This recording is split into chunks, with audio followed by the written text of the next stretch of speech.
COVID-19, the state's return to work plan, police reform, all of these key issues facing Texans and Texas Governor Greg Abbott. We're pleased to welcome the governor with us tonight, live from Austin, to talk about these and other issues going on. Governor Abbott, thanks so much for taking time out. A lot on your plate these days, right? I tell you what, we're busy, but we are busy focused on two things, and that is helping to get Texans back to work while also doing everything we can to contain the coronavirus, to keep people safe in Jefferson County and across the entire state of Texas. Governor, you've consistently rejected making mask wearing mandatory in public places or large gatherings.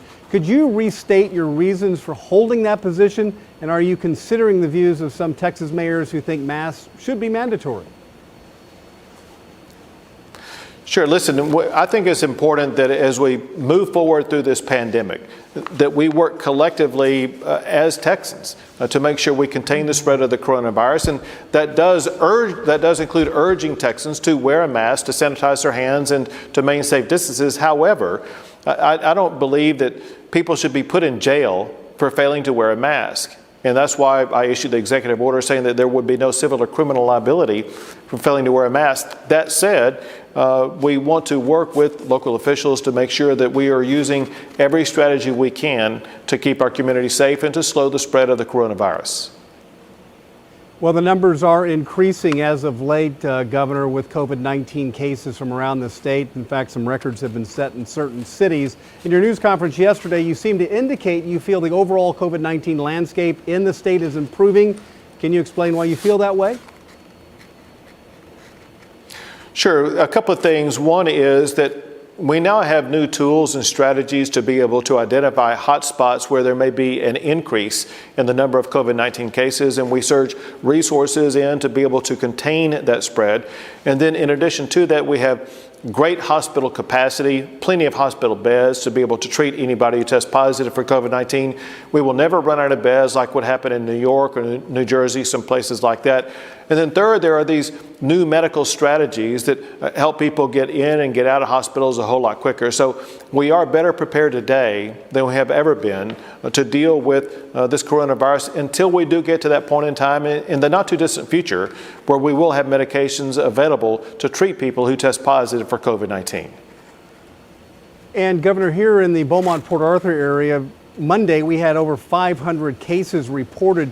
Can you explain how we happen to have these rapidly growing numbers here in Jefferson County? I know you talked about this the other day. Can you restate it for us? Sure. So on average, Jefferson County has about 12 to 15 people test positive a day. There was one day when you had something like 525 or 530 people test positive in Jefferson County. And the reason why you had the sudden spike is because a batch of tests came back from tests that were done in the prison systems in Jefferson County that didn't have anything to do with the people who are walking around the community. Those batches come back all at once, and so it causes the number to spike, but then go back down in the days after that. So while it does mean that there are people in the prison system testing positive, there's no cause for concern among the people who live and work in the Jefferson County area. Governor, we have one of the strongest economies in the country, but do you think the early reopening of the Texas economy had any bearing at all on the growing number of cases? So we've been looking to figure out causes behind any particular increase, and there are some signals that in the aftermath of Memorial Day, gatherings that took place could have led to an increase in transmissions of COVID-19, and then some other gathering activities after that could have led to an increase in the spread of COVID-19. But we continue to surge resources to areas that we are able to identify as causes for increases in COVID-19, and in doing so, we hope to be able to contain the spread and reduce those who are testing positive. Governor, we have about a minute left or so. What are your thoughts on the need for police reforms? This is such a hot topic right now, not only in Texas, but across the country. Listen, it is a hot topic across the country because of the brutal act of what happened to George Floyd. That was police abuse that killed someone.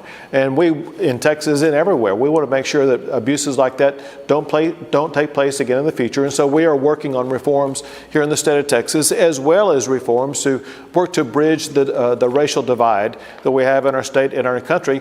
And I believe that we will succeed at both efforts. Governor, thanks so much for taking your time to be with us tonight. We hope you'll come back again sometime soon. I look forward to it. Thank you, and be safe.